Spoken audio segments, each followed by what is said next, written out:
Hello everyone, welcome back to my channel Study with Neha Mawa. I am back with the another video. In this video we are going to start chapter number 6 of BNS that talks about offenses affecting the human body. Now, before this we have studied about the definition part. We studied about the offenses, what are the offenses, why offenses strictly prohibited by law, each and everything.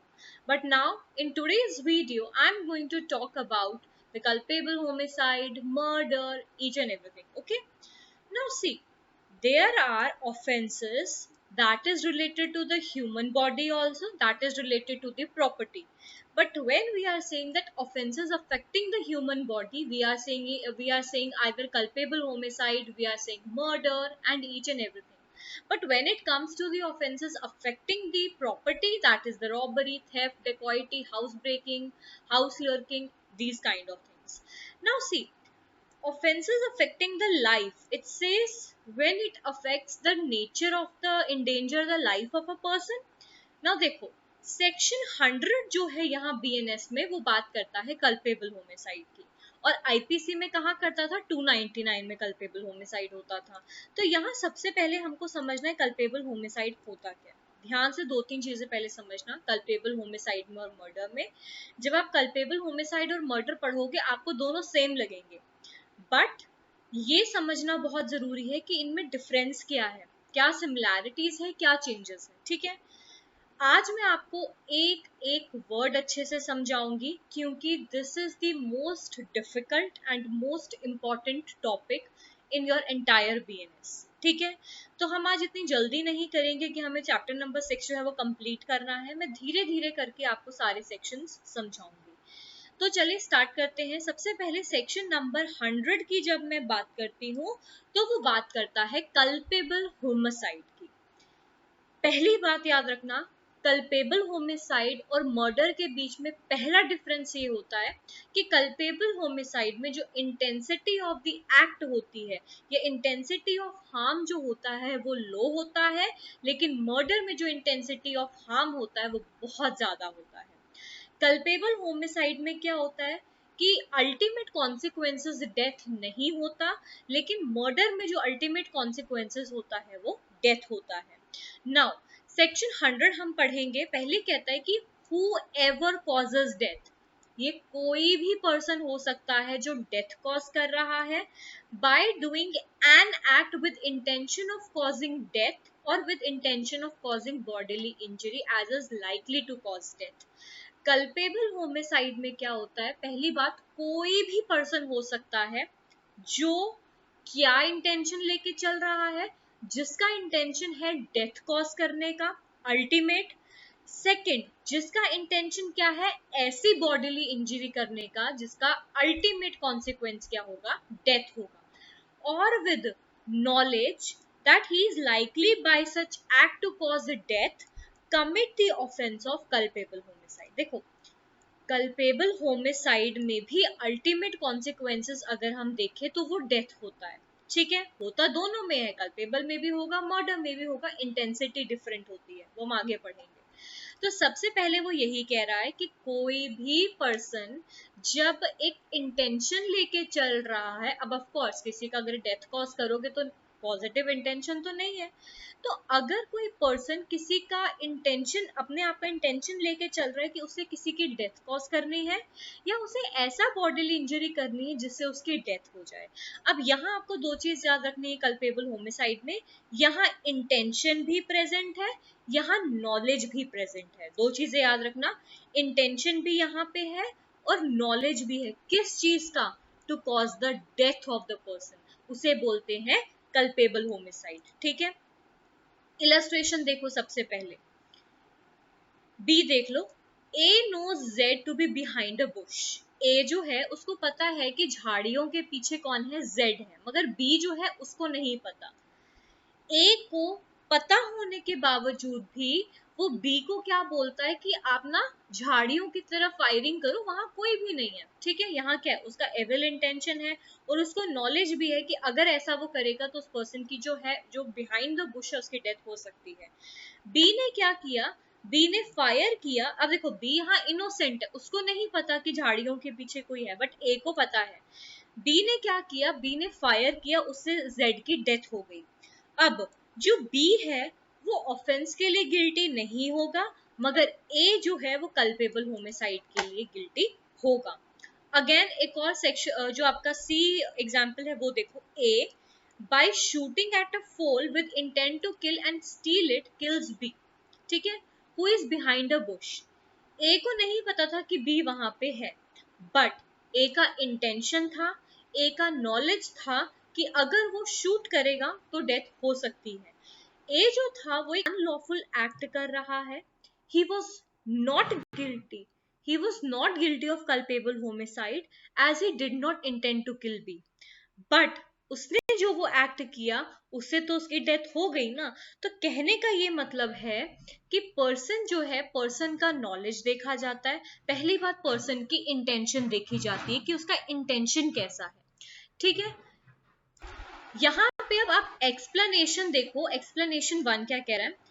A person who causes bodily injury to another who is labouring under a disorder, ठीक है, disease है या bodily infirmity है, thereby accelerates the death of other shall be deemed to have caused his death. For example मैंने किसी को ना shock दे दिया किसी चीज का, मैंने किसी को ना डरा दिया, वो पर्सन जो है वो ऑलरेडी हार्ट पेशेंट है, बट मैंने उसको क्या कर दिया, मैंने उसको डरा दिया, उस डर की वजह से उसको हार्ट अटैक आ गया और वो मर गया। I will be liable as I have done the culpable homicide. ठीक है, देन explanation 2 क्या कहता है, where death is caused by bodily injury the person who causes such bodily injury shall be deemed to have caused the death although remedies थी कि वो death जो है वो प्रिवेंट करी जा सकती थी। अब मदर की वोम्ब में एक चाइल्ड है, अनबॉर्न चाइल्ड है, उसको अगर आप मारते हो तो वो भी कल्पेबल होमिसाइड ही माना जाएगा। ठीक है, then we have the murder.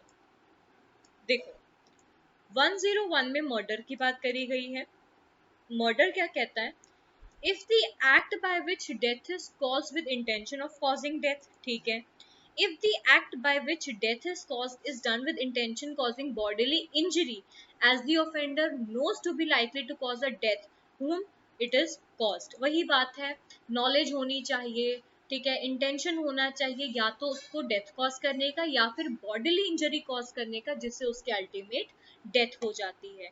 If the act by which the death is caused is done with the intention of causing bodily injury, तो वो सफिशिएंट होना, अगर आप किसी की इंजरी कर रहे हो, ठीक है, अगर आप किसी को हार्म कर रहे हो तो वो हार्म इतना होना चाहिए कि उसकी डेथ जो है वो पॉसिबल है कि वो हो जाएगी। देन और उसको पता है या उसका जो एक्ट है वो इतना इमिनेंटली डेंजरस है कि उसको पता है कि अगर वो थोड़ा सा भी वो एक्ट करेगा तो वो पर्सन की डेथ या कंप्लीटली ग्रीवियस हर्ट भी हो सकता है। इलस्ट्रेशन देखो, A shoots Z with intention of killing him, Z I तो ए ने मर्डर कमिट कर दिया। आपका इंटेंशन भी है, आपका नॉलेज भी है, आपको कॉन्सिक्वेंसेस भी पता है उसके क्या है। जब ये तीनों चीजों का अल्टीमेट कॉन्सिक्वेंसेस डेथ ही है तो वो मर्डर के अंडर ही आएगा। ठीक है, अब इसी में ही कुछ एक्सेप्शंस आते हैं, जैसे मैंने बोला कि हर प्रॉब्लम का सोल्यूशन होता है, उसी तरीके से हर एक ऑफेंसेस के एक्सेप्शंस भी होते हैं। अब वो एक्सेप्शंस कौन से होते हैं, सबसे पहले एक्सेप्शन नंबर 1 की जब हम बात करते हैं कि कल्पेबल होमिसाइड जो होता है वो मर्डर नहीं होता है अगर वो सडन या ग्रेव प्रोवोकेशन में हुआ है या with in the heat of the moment हुआ है। देखो क्या होता है, कई बार दो पार्टीज के बीच में या दो लोगों के बीच में अचानक से लड़ाई हो जाती है, ठीक है, उस टाइम पे दोनों तरफ से इतना ज्यादा हीट ऑफ मोमेंट होता है या इतना ज्यादा ग्रेव एंड सडन प्रोवोकेशन होता है कि उस टाइम पे पार्टीज को नहीं पता होता that what they are doing. उस केसेस में क्या होता है, within the heat of that moment sudden provocation, grave and provocation से क्या होता है, मर्डर भी हो सकता है, ग्रीवियस हर्ट भी हो सकता है, कुछ भी हो सकता है जो बहुत ज्यादा डेंजरस हो। ठीक है, प्रोवाइडेड क्या होता है कि जो ये प्रोवोकेशन है ये वॉलंटैरिली नहीं होनी चाहिए। फॉर एग्जाम्पल आपने किसी पर्सन को प्रवोक किया, ठीक है, उसने भी आपको प्रोवोक किया, फिर आप उसको मार रहे हो, ऐसा नहीं होना चाहिए, ठीक है। वॉलंटरी प्रोवोकेशन नहीं होनी चाहिए, ठीक है। फिर आप एक्सक्यूज नहीं दे सकते हो कि नहीं जी उसने मुझे प्रोवोक किया था। Then given by anything done in obedience to the law और a public servant in lawful exercise of power of such public servant. Given by anything done in lawful exercise, okay. आप क्या कर रहे हो, पहली बात क्या है, हीट ऑफ द मोमेंट है, या सडन प्रोवोकेशन है जिस वजह से मर्डर हुआ, या फिर आप सेल्फ डिफेंस कर रहे थे, प्राइवेट डिफेंस कर रहे थे, उस वजह से भी क्या हुआ, डेथ कॉज हुआ। देखो, प्राइवेट डिफेंस में करना मर्डर या grievous hurt is not an offence, क्योंकि वो हम पहले भी पढ़ के आए हैं कि प्राइवेट डिफेंस में आपको सडन एप्रीहेंशन ऑफ डेथ है, तो उस केस में आप अपने आप को बचाने के लिए डेथ कॉज कर सकते हो, बट एक रीजनेबल कॉज होना चाहिए उसका भी, ठीक है। इलस्ट्रेशन एक बार देख लीजिए। वाई जो है उसने सडन और ग्रेव प्रोवोकेशन दिया ए को। ए उसकी प्रोवोकेशन से उसने क्या किया, पिस्टल उठाई और उसने फायरिंग शुरू कर दी वाई पे। Neither intended, not knowing himself too likely to kill Z, who is near him, but on sight, A kills Z. Here A has not committed murder, but culpable homicide तो किया है। चाहे A, देखो Y और A का झगड़ा था, but sudden heat of moment में क्या हुआ, ए ने वाई को मारना था, बट गलती से ए ने जेड को मार दिया। मर्डर नहीं माना जाएगा, बट कल्पेबल होमिसाइड माना जाएगा। ए appears as a witness before Z, a magistrate. Z says that he does not believe a word of A deposition that A has perjured himself. A is moved to sudden passion और उसने क्या कर दिया, जज को ही मार दिया, तो ये मर्डर है, ठीक है। देखो क्या होता है कल्पेबल होमिसाइड और मर्डर में। मर्डर में आपको पता है कि आपको किसको मारना है, आपको अपना टारगेट पता है, आपको आपका नॉलेज पता है, आपको कॉन्सिक्वेंसेस पता है, वो मर्डर है। कल्पेबल होमिसाइड में क्या होता है, आपने मारना किसी और को था, बट कुछ ऐसे सर्कमस्टांसेस हो गए जिससे मारा किसी और को, आपका कोई इंटेंशन नहीं था उसको मारने का, कोई नॉलेज भी आपको नहीं थी, बट कुछ ऐसे सर्कमस्टांसेस हो गए जिससे जिसको मारना था उसको नहीं मारा, किसी दूसरे पर्सन को मार दिया, तो वहां कल्पेबल होमिसाइड आ जाता है। क्लियर है। देन अनदर हमारा एक्सेप्शन 2 कहाँ गया, हाँ एक्सेप्शन 2 कहता है कल्पेबल होमिसाइड जो होता है वो मर्डर नहीं होगा अगर ऑफेंडर ने इन अ गुड फेथ में किया है कोई काम, प्राइवेट डिफेंस में अपने आप को बचाने के लिए या अपनी प्रॉपर्टी को बचाने के लिए, जिससे उसको ये एप्रीहेंशन था कि उससे क्या होगा, उसको या उसकी बॉडी को या उसकी प्रॉपर्टी को हार्म हो सकता है। इलस्ट्रेशन देखोगे तो और क्लियर हो जाएगा। Z attempts to horrify A not in such a manner as to cause grievous hurt to A. ए ने पिस्टल निकाली, जेड परसिस्ट इन असॉल्ट, ए ने गुड फेथ में उसको ये लगा कि जो जेड है उस पर हमला करने वाला है, और ए ने क्या कर दिया, शूट कर दिया, तो वो मर्डर नहीं होगा, वो कल्पेबल होमिसाइड होगा, ठीक है। Then we have exception number 3, okay.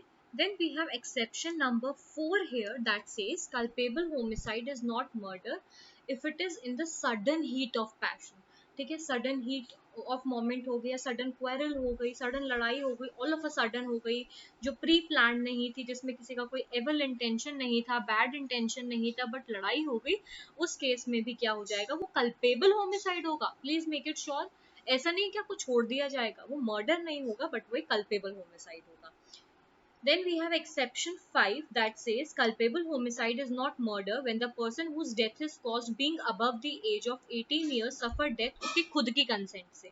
एक पर्सन है जो पैराग्लाइडिंग करने जाता है, 18 से ऊपर है, और वो खुद की कंसेंट से क्या बोल रहे हैं कि ठीक है मैं पैराग्लाइडिंग करूंगा, और वो कंसेंट साइन कर देता है फॉर्म को। इन केस अगर कोई इंजरी हो जाती है तो वो लायबल होगा, जो दूसरा पर्सन है वो लायबल नहीं होगा, क्योंकि उसकी खुद की कंसेंट। जब कोई पर्सन जो कि मेजर है और वो खुद की कंसेंट से कोई काम कर रहा है, तो इन फ्यूचर अगर कोई मिसहैपनिंग हो जाती है तो जो पर्सन है वही लायबल होगा, अदर देन दूसरा कोई पर्सन लायबल नहीं होगा। Then we have the illustration. A by instigation voluntarily causes Z a child to commit suicide. On account of Z youth he was incapable of giving consent.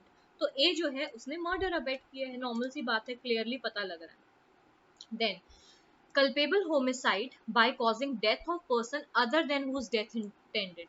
मारना एक person को था, गलती से मार दिया दूसरे पर्सन को, तो ये क्या कहता है, if a person by doing an act which he intend or knowing it to likely cause the death to another person whose death neither intent nor knowing himself to likely cause, तो उस case में क्या हो जाएगा?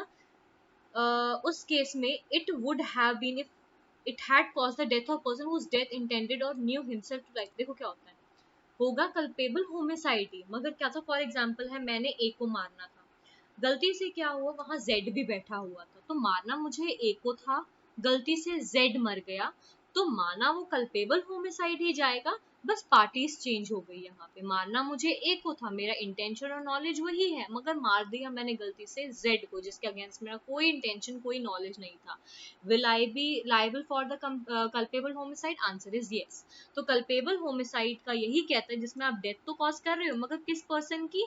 उस person की जिसका आपको डेथ कॉज करने का कोई भी इंटेंशन नहीं था। Then we have the punishment for murder. Punishment for murder कहाँ पे है? 103 में, और मर्डर कहाँ पे है? 101 में।